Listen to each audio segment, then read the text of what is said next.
Yeah, thank you very much, Jules. It's emptied out here. It's a lot quieter than what it was when we were playing out there because it was loud tonight, Bruno. But 3-0 away from home. When you thought about this game tonight, was that scoreline sort of ever on the radar? No, you can never predict a scoreline like that, obviously. A very tough team, as you said. The atmosphere was unbelievable, crazy. Never thought. I knew that they were very passionate by the club and everything, but never thought it was like this. It was very good, but I love these atmospheres. I love to play in these kind of stadiums.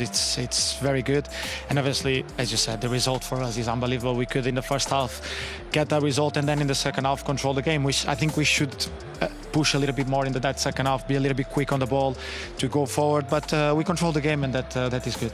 Your manager said to Becky earlier in the interview that he felt in the first 20 minutes a few nerves in the team. You as the leader and captain in this team, do you take responsibility in those moments, and how do you kind of calm the nerves of your teammates? No, I do think we were expecting that. You know, we knew that. We've been saying that all week. That the 3-4 days that we had to prepare the game, we said that, and even before the game, guys, the atmosphere is going to be bouncing. The guys are going to come to press us. They're going to try in the first 15-20 minutes. We just have to try to play on the ball to calm them down. When the ball goes out, we go a little bit slow, just like make the game a little bit slower for us in the first 15 minutes, and then it will come to us. Obviously, then we get the goal, we get the penalty, red card, and from there on we could score the third goal so quick. Then for us was brilliant to then just stay on the ball, and knew that they won't press as much as we preferred, because I think if they press we could play through them.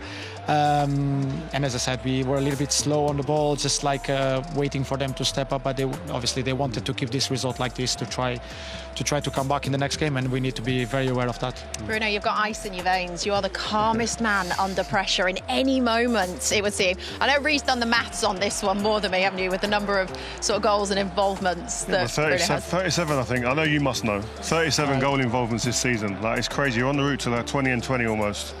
19. I knew I was goals. Around the 30s, but I didn't know exactly how many it was. But obviously, I want to score, I want to assist, because it's a big part of my game, and I need to take that responsibility, because I know since that I came to the club, and even before, the club bought me because I scored 32 goals in one season. And they knew that I could create, I could score, and I just need to keep delivering, because if you want to be at the highest level, you need to be consistently delivering. Not everyone has the broad shoulders to take that responsibility on. Is that something you've always had as a kid growing up, or is that something you've developed and grown into here at Man United? I know you scored goals when you were at Sporting, but as a leader. No, obviously you need to grow. You need to understand where you are, the place you play for, the club you play for, and everything gets bigger. Obviously, Sporting is a massive club, but United is a global club. You know, like you said, it's unbelievable the attention we get, the pressure we get, and everything. But it's football. It's what we love to do. To be honest, obviously, I feel the pressure. Even every penalty, I'm jealous. I feel the pressure, and I think that's the good thing of football, and I think is what we have to enjoy, because when I finish my career, that pressure will go away, and I will be much more relaxed. And this is what I say to every time the manager and the physio, like, I need to relax, you need to rest. I say, like, no, when I die, I will have a lot of time to lay down and rest myself. How much banter is there in the dressing room right now towards Harry Maguire being on the right wing there? No. Harry-dinho is what he's currently being called all over social media. Crazy. I said that straight away. What a winger! I don't think he even thought that he had that in his locker. No one was expecting that. I think even the opposition was not expecting that to come. Obviously, we're very happy. Harry is a much more confident man now. You know, like things are coming through, and when he's playing, when you get the games, he's also getting goals. He's defending very well. His position is becoming more and more strong.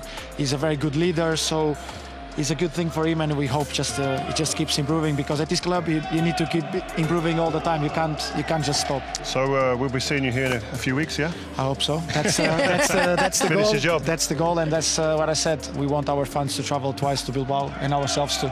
Good. All right. Look forward to it. People are shouting in the stands here, aren't they? The ones that are still here. But Bruno, we're going to let you go. Thanks so much. Appreciate it. Amorim there. Look, he's being cautious, saying that, you know, anything in football can happen. The same thing that happened tonight can happen next week at Old Trafford, but the other way round. But surely, Paul, barring some kind of disaster next week, Manchester United will be back there in 3 weeks' time for the final.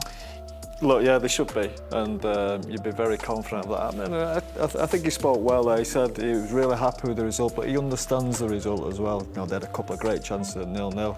The sending off obviously was a big factor in the game, but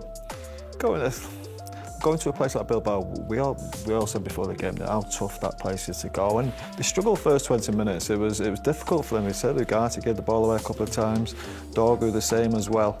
But you just think at 3-0, it should be over. But just it's United these days. We don't really know what we're going to get, and they have been beaten at home 3-0 by a couple of teams this year, I think. So, look, you always go into it saying it's not over, but really, us from here watching, it should be over, and I think it is. How sure is that result for you, Karen?